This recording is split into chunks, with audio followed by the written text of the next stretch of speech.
नमस्कार दोस्तों, स्वागत है आपका आपके अपने YouTube channel RBSC online classes में। जैसा कि आपका कल संस्कृत का पेपर है, तो आपको जो मोस्ट क्वेश्चन कुछ तो दिए गए हैं, तो आप उनको पढ़ के जाएं। बाकी आपको ये फिर से मैं यही कह रहा हूं सभी को एग्जाम के लिए कि आपको जो पिछले एग्जामों में जो आपको बताया था, आपको क्वेश्चन एक भी नहीं छोड़ना है। आपको ये ध्यान रखना है कि कल का पेपर है, इतना ज्यादा लेंथी नहीं होने वाला। फिर भी कई स्टूडेंट का जो कमेंट आ रहे थे पिछले हिंदी के पेपर में कि सर हमारे क्वेश्चन छूट गए हैं समय कम होने की वजह से, तो आपको समय का बहुत ही अच्छी तरह से ध्यान रखना है कि आपके पर्सन पेपर के लिए छूटे नहीं।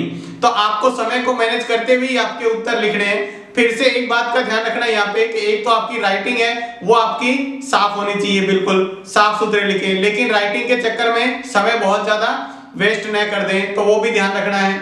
और आपको फिर से वही कह रहे हैं, आपको सारे के सारे पर्सन अटेंड करने हैं।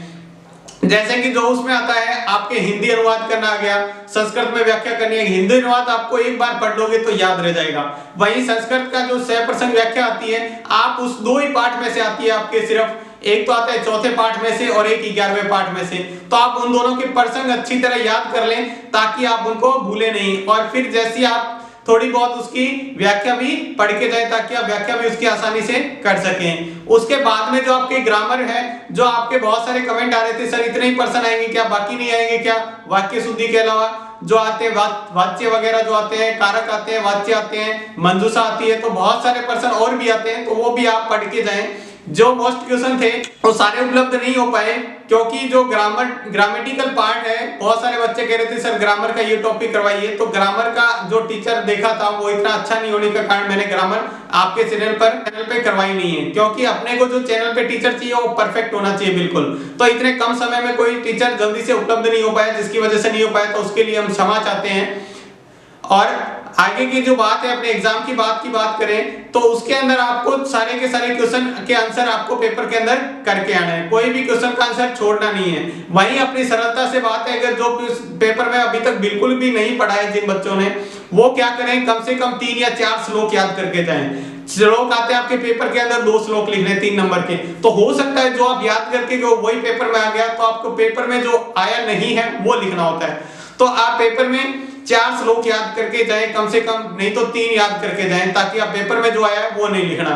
उसके बाद में आपको जो घड़ी वाला होता है, तो घड़ी का समय वाला भी आप बिल्कुल आसानी से कर सकते हैं। घड़ी वाले हो गए, ये क्वेश्चन आपको आसानी से कर सकते हैं, जैसे हिंदी अनुवाद करना हो गया। ठीक है, वाच्य को आप थोड़ा सा ध्यान से रखेंगे, ध्यान देंगे तो वाच्य परिवर्तन भी आप कर सकते हैं। ठीक है, ज्यादा आता है कृतवाच्य से कर्तृवाच्य से कर्मवाच्य और कर्मवाच्य से कर्तृवाच्य में आता है। वहीं अपन बात करें कारक की, तो कारक में आपको विभक्ति के बारे में पूछा जाता है, तो विभक्ति द्वितीय, तृतीय और चतुर्थ विभक्ति आपको अच्छी तरह करके जानी है। मैक्सिमम चांस होता है कि इन्हीं में से ही पूछी जाती है, द्वितीय, तृतीय और चतुर्थ विभक्ति में से ही आपको पूछे जाते हैं कारक के अंदर। उसके बाद में अपन बात करें जो आपके आते हैं, एक स्टोरी आती है चित्र वाला, तो उसके अंदर आप एक तो प्यासे कौवे वाली कहानी पढ़ के जाएं, एक चूहे और शेर वाली पढ़ के जाएं।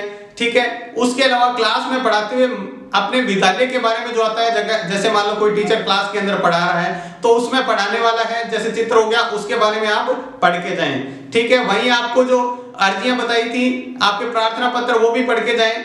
कोशिश ये करें कि ज्यादा से ज्यादा आप जो खाली स्थान वाले आते हैं उनको आप अच्छी तरह से घर सही तरह से ढंग से उनको रिक्त स्थान की पूर्ति करके आए ताकि वो गलत नहीं हो। पेपर आपको पूरा अटेंड करना है, कुछ भी क्वेश्चन छोड़ना नहीं है, जैसा भी आपको आता है वैसा आपको उत्तर लिख के आना है। हिंदी से आपके जो संस्कृत बनाना आता है उसको भी आप एकदम बनाने की कोशिश करेंगे। आपको आता है तो बहुत ही अच्छी बात है। कई बच्चे कह रहे थे संस्कृत तो बहुत इजी है क्योंकि उन्होंने शुरू से पढ़ी, और कई बच्चों को संस्कृत बहुत हार्ड लगती है क्योंकि उन्होंने पूरे साल में उसको ध्यान नहीं दिया। लेकिन संस्कृत में उतनी बात करें तो पास होना भी बिल्कुल आसान होता है क्योंकि इसमें बहुत सारे खाली स्थान हो गया, श्लोक याद करने हो गए, घड़ी हो गया, तो इनसे आप आसानी से कर सकते हैं। तो पेपर को पूरा कीजिएगा, बिल्कुल छोड़िएगा नहीं। पेपर जैसा भी आता है, पेपर से घबराना बिल्कुल नहीं है। आपको जो पर्सन अच्छे से आते हैं उनको आप पहले करेंगे और बिल्कुल साफ साफ राइटिंग में करेंगे ताकि आपका पेपर अच्छे हो। आप सभी के कल के एग्जाम के लिए सभी को ऑल द बेस्ट। आप सभी का पेपर अच्छा हो, पेपर एकदम अच्छी तरह से करके आना, फ्री माइंड होके। तो आज की क्लास में बस इतना ही, धन्यवाद।